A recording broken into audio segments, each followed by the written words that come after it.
Hi, welcome. My name is Michelle Montana. If you're new here, this is my interior design YouTube channel.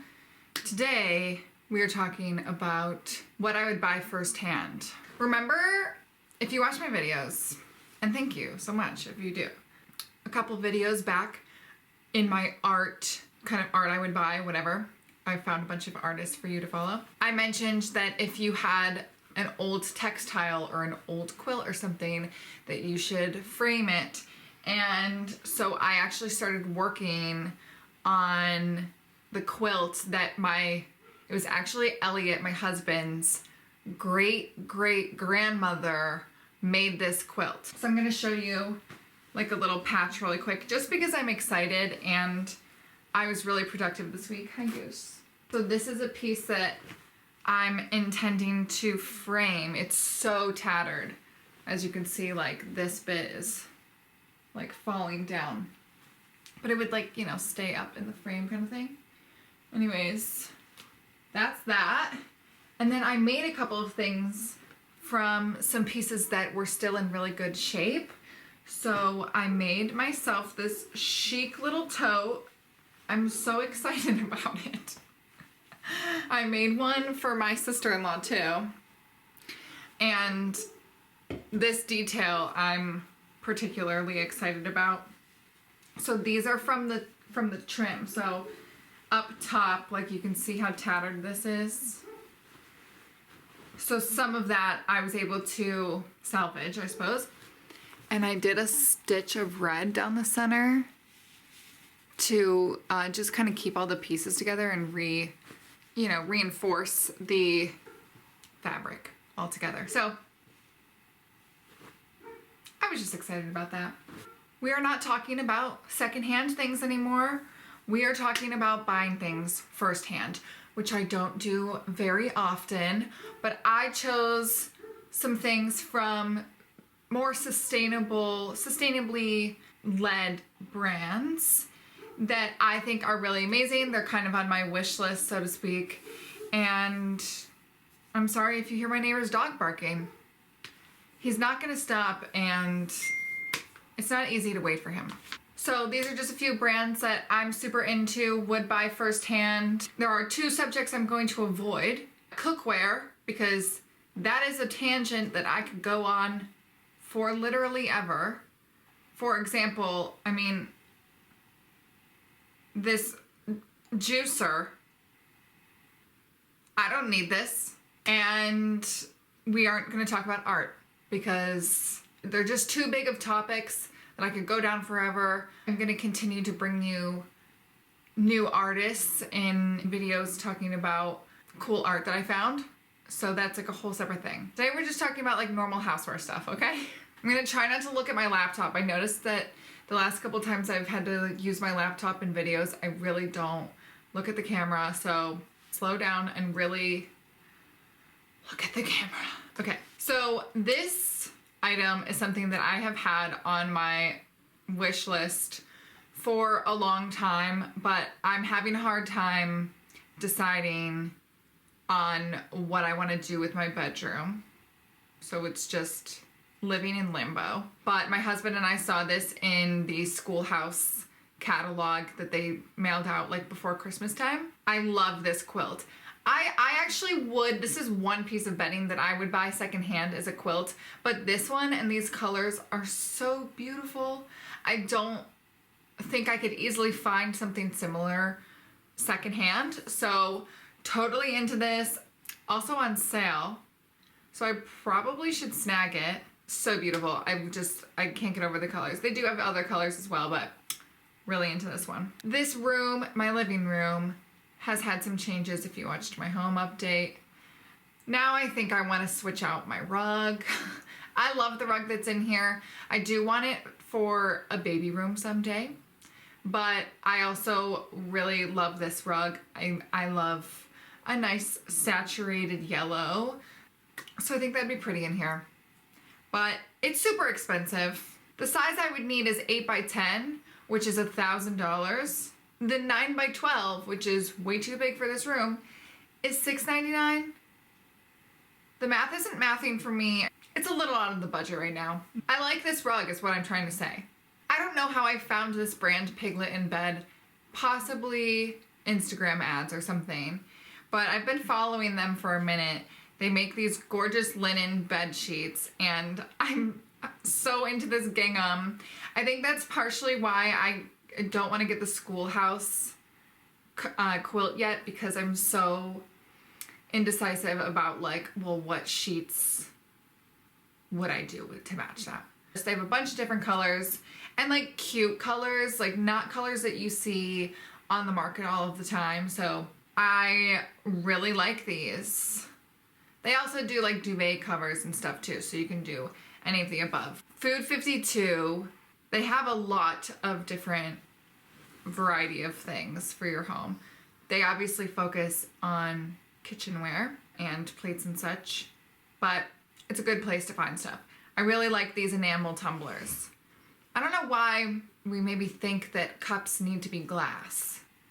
Like, why do you have to drink out of a glass cup? You don't. And I like this kind of subtle pink with that like real mustardy, maybe it's more egg yolky. So yeah, I'm into the yolk. Of course I'm gonna buy ceramic dishes firsthand. Of course I am. But these ones in particular, I'm very attracted to. I really like stripes. I don't know if you have watched my channel before, but you may know that I really love stripes. So I really like both of these. I don't know which one I would get. Can't decide which one I would prefer. I love them both. Maybe I would get like a couple pasta bowls of each. Last thing from Food 52 is these Turkish cotton bed covers, which I think is like a nice layer for the end of your bed. I particularly like this red sort of checkered one, I guess you would call it. My linens in my bathroom, towels, that's what they're called, are Turkish cotton, and so I'm familiar with the material. I like it. I think it would make a great light blanket for the end of your bed, and I like these ones. I could buy a lot of things from Matilda Goad, but the one thing that I would really buy if it wasn't $165 for a lampshade would be this lampshade. I don't really know what else to say about it, but Matilda Goad has great taste, so I'm always checking up on her shop and seeing what's new. Rightfully so, things are a little bit more expensive because everything is like small batch made. So I found this company called Material, where it's a super sustainably, ethically made, focused brand, also environmentally compliant. They have manufacturers all over the world, like the US, Europe, Korea, and they just have some really interesting designs. I think that this knife stand, you can get the knives and the stand for $245, which I think is pretty good. Otherwise, you can buy the stand on its own. So it's just magnetic and they just stick to the side. And I think it's a nice alternative to a regular butcher block. But if you're, let's say, a renter or you move around a lot or something, it's nice to not have to put the magnetic strip, you know, on your wall. Like, it's something that I hate drilling into the walls in my house. So I just, as much as I would love to not have the knife block, it's just one of those things where I'm like, I can't deal with putting up a magnetic strip in my kitchen. Anyways, this is a really great option. It's so different. And it's a little less clunky than the block is, you know? It's like, it just stands up straight. You can put it, layer it behind some things on your counter. I just thought it was really cool.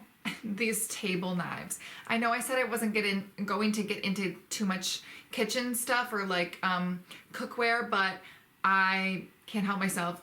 So this color is so beautiful. I definitely don't need these, and fortunately for me, they are not in stock right now. They do have other colors, but this emerald green, or as they are calling it, chive, it's just really beautiful. I also think that these BAP bowls It's the Korean word for rice. Yeah. So these cute little rice bowls are so stunning and made in Korea. So I don't have any sort of like really good bowl that you can just use for like soup and stuff. I only have those kind of like plate bowls, or I have like a couple of like random bowls, but like not a ton of matching stuff. So I really like this. And I think it's nice to kind of have something a little bit different from all of your other, you know, dishes and stuff. Hey Design. We love Denmark. They know what they're doing with design, as we know. So this bedside shelf is not personally practical for someone like me. I really need drawers. I used to have a shelf and quickly learned that I could not be a shelf girl because I have too many things that I need at my bedside, or that I need every once in a while, that stay cluttered on my bedside unless I have a drawer to put them in. So if you are someone who can handle just a little shelf to plug your phone in and have your book, I wish I were you, and you should have this. I've just never seen anything like it before. Is that a reason to buy something? I don't know, but in this case, I'm saying yes. And this color, sort of like dark brick color, and I'm super into it. I think it works, and I think it would be nice with, you know, your other vintage bedroom furniture, because personally that's what I have in my own home. So also, if you have like no space to have a shelf, makes sense. There are a few rugs on Hay that I do really like. This one in particular, if I could have a low pile white rug and get away with it, I think that I would. Not entirely white, something like a little bit more unique like this, but I don't think I would keep it clean. We tend to be lazy with the shoes off sometimes, and I have 3 dirty animals. Not practical for my lifestyle, but if it was, I think something like this would be really nice. Which brings me to the last thing from Hay, this beautiful duvet cover. And I think I'm pretty sold. It's 100% cotton. It's only $135 for the full queen size. Like I will possibly buy this potentially soon. I only discovered it when I was organizing myself for this video, so haven't put it past the husband. But I will say that in the comments, people were saying like how durable it is, how well it washes, they have pets, yada yada. So it seems like overall really great quality. And again, another sustainably focused brand, or a brand that tries to make durable products that are going to last you a really long time, so that you are investing in pieces that aren't going to go to waste in a few years, which is pretty amazing. Last but not least, I would definitely spend $2,000 on this Akari lamp. If I could get a Noguchi lamp secondhand, I totally would. I highly doubt that people sell theirs after having them. I just think that that's you keep them forever. It's almost like a collector's item in a way, you know? Goose! Hank is being so loud today. Okay, I'm just gonna wrap up this video because it's the only thing I can do. The barking's never gonna stop. So thank you so much for watching. I hope you enjoyed these first-hand picks from these small shops. I think that if you guys are interested, I would try to do some like bigger places like IKEA and like H&M. But really it kind of comes back to sustainability, and I don't know what I'm gonna really be able to dig up from those places. But also let me know like if you want to know the things that I bought firsthand for my home, because there's a few. I could take you through the rooms. Anyways, thanks again so much for watching. I hope you enjoyed. Don't forget to like, comment, and subscribe if you would like to. It makes my day. Oh my gosh. The comments here, they always touch my heart. So continue to do that if you feel so inclined to do so. Okay, I'll see you guys next Sunday. Love you, bye. I just spilled my Coca-Cola on my Apartmento magazine. Ugh.